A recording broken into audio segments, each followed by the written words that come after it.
one thing that keeps coming to mind is you want someone that can come in and don't disrupt the chemistry of what's going on back there now. One of the things we wanted to talk about was, if healthy, what's our potential Dallas Stars lineup right now after the addition of Tyler Myers? So, Ryan, let's start with the defense, because Myers, of course, is a defenseman. Luds, you and Sam were debating this earlier, and talk us through how you put these together with the pairings that they are. For those that are listening to the audio version later, it's Lindell Heiskanen, Harley Lundqvist, Bichsel, Myers as the top three pairings. Yeah, and it's like you're kicking Lyubushkin to the curb here, but, again, I don't know if that means that he's going to jump in and he could be a number 7 in their mind. I think he's an 8.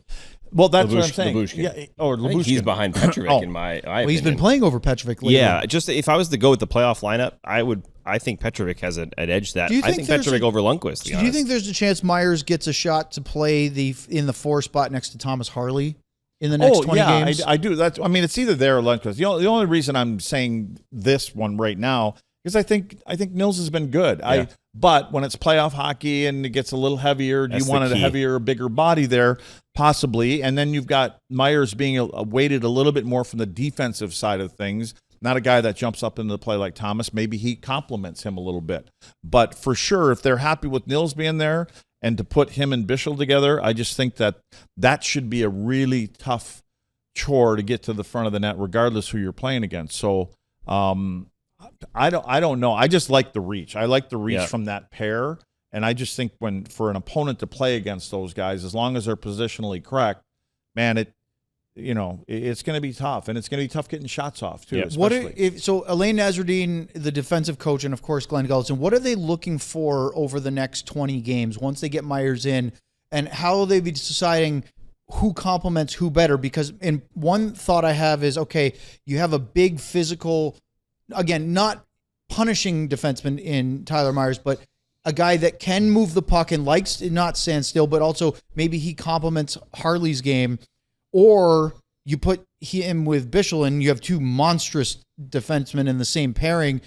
Or is it good to have somebody that can skate like Harley and like Nils split up a little bit so you have a quicker puck mover next to a bigger defenseman like Bichsel and Myers? With all of that you said, the one thing that keeps coming to mind is you want someone that can come in and don't disrupt the chemistry of what's going on back there now. And I just think that there is some chemistry with what you have there.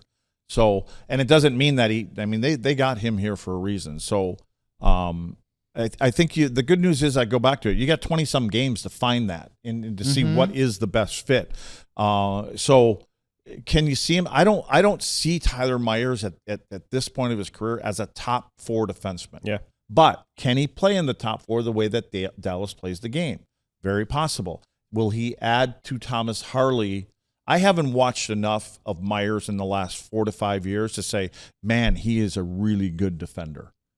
Because if you're going to put him with Harley, you're kind of saying to Thomas, and you're not saying it out loud, but I think he would feel, I got a guy here, I can roam a little bit more, and that's not what you necessarily want. Well, compare that to, you saw Harley Parayko for Canada in the Olympics.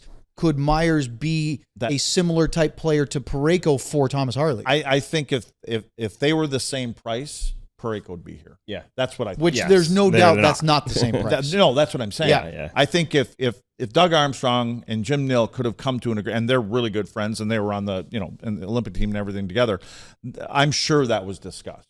Will you retain X amount of dollars? Army said no. Not happening. Yeah. We're going to get something from him if we're going to move him. So I think Parayko's more, and he's younger. I mean, is Parayko 30 yet? I want to see. I don't even know if he's 30. Right around there, yeah. Yeah, so you're getting somebody that's probably 5, 6, 7 years younger, probably has more of an upside offensively and things like he's that. He's 32. Oh, is he? I thought he was 28, 29. I thought he was Parayko's older now. So here's the one thing I want to say. And let's talk about with the Coleman, right? Yeah. Myers is not a top 4 guy, probably. Yeah. But when you look at it at this team, he's more of a top 4 to me than Nils Lundqvist.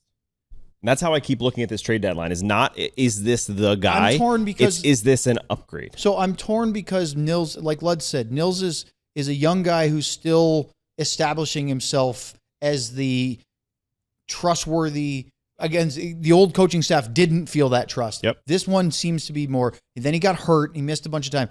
But Lud's, I think he's been playing. There's been some things you noticed. He he played a 2-on-1 the other night and lay down when he probably shouldn't have. There's still those things, and that comes with time.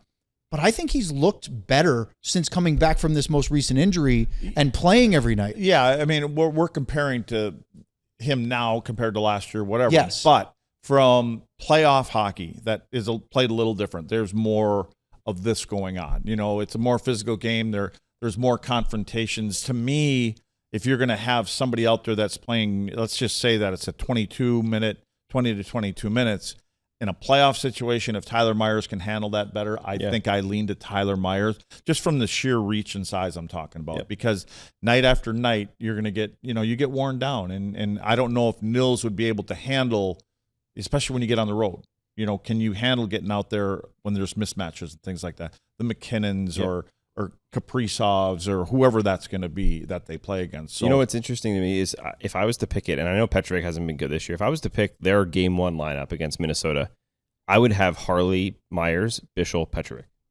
Yeah, and here, Petro just got comfortable. That's my thing, is he got comfortable here, and he started to try to do some things uncharacteristically, and not that he can't do them, but when you're in that spot and you've been a long time before someone said, get a home here or get an apartment, whatever it is.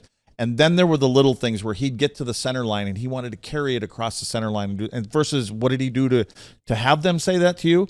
Puck went in deep, and I finished my checks, and I played like this in the front of the net. Yep. I don't try to make an extra little play or a little spinorama in the middle of the ice in my own zone, and that's why he's not playing. I believe because there was one play in the last game that he played in where it was a very simple out that he had, and he wanted to do something a little more. And, okay, he's getting a little comfortable here. Yeah. Let's kind of bring him back. Elaine Nazardy made a joke when Robert Tiffin and I spoke to him when Glenn was not available, and he said, maybe he just doesn't know how to play regular season NHL hockey because he's only come up here for playoff games. Yeah. He knows how to play that style. So maybe it's just all he needs is just hold him out, put him in the playoffs. Is there any thought in either of your two minds of experimenting with separating Lindell and Heiskanen? Oh, man, they've been so good together. I don't. Just because with Myers, now you have another ingredient, and so you have more pieces you can move around. Is there any reason why you would say... Because you have 4 of your 6 that are left-handed. If it ain't broke, don't fix it. Yeah. Right. And I would say the only reason to do that is if you had a better option for one of the guys. Whereas the only other thing I can think of is Harley Heiskanen, and that takes your 2 offensive guys and puts them together. Mm-hmm. So no, I don't think so. I think that's going to be the pair. I don't think Harley needs that. I think he can carry his own pairing, as we've seen. I wouldn't split them up. All right. We have a couple minutes to go. We have super chats, I think. I know. We're going to get to that, but I want to show the graphic before we do the super chats, Ryan, of the forwards. Because we showed the defense. But the other part of it as we get ready for this trade deadline is, if healthy, this is a projected lineup with Rantanen, Faksa, and Hintz back in the lineup as you guys put your heads together today. Talk us through, I'll read again for our audio listeners, Ritskovian, Johnston, Rantanen, Robertson, Hintz, Bork, Steele, Duchesne, Ben, Beck, Faksa, Blackwell. Leaving out, of course, Adam Ernie, Nathan Bastian. I got extras. Artu Huru, who's been 67% of his faceoffs already, which is really impressive, and a potential trade add. We were talking about 1 or 2. Are you guys, as we are now exactly 48 hours away from the trade deadline, or just a little under now, so not exactly, are you thinking 1 more winger, or are we still pushing it 2? I think it's 1. I think pull that up again, Ryan. And again, I understand the chemistry and stuff like that, but my instinct is to say, and this is nothing against Ritzy Ritz because we've loved the guy, but I don't know going into the playoffs that he's going to be up there. I would be putting, if you could take Robo and put him up there, and let's just say, if Coleman, again, we keep saying Coleman, he's probably not a chance. He's on the team already in our minds. But it's okay for Blake to play in that yes. spot. You put Blake in that, you put Coleman where Robertson is, and because right now we're saying don't touch that third line. Yep. Because again, there's something there. But then again, if you want to be a deep team and go to the finals, I don't know about the 4th line. I think that there's pieces that you can put in there, and you take Ritzy, and I'm not saying he's a 4th line guy, but I could replace him, put Ritzy down there with either wing. Either wing. Yeah, I right could now put him down there. You've got the physical imposement of Adam Ernie, who's been great. Yep. he can't even crack that line. But again, he could in mine. Yeah, and they'll play. We just put there are probably Blackwell, Ernie, maybe not. Bastion's probably a step below him, but you got a bunch of guys that are in the same field there. You put Blackwell in game 1. He's been incredible for them in the playoffs. What we're kind of saying is there's room for a top 6 yes. winger. Or at least someone who can do it better than Steele or Ritzko. So there's a chance for an upgrade to push people down a little bit.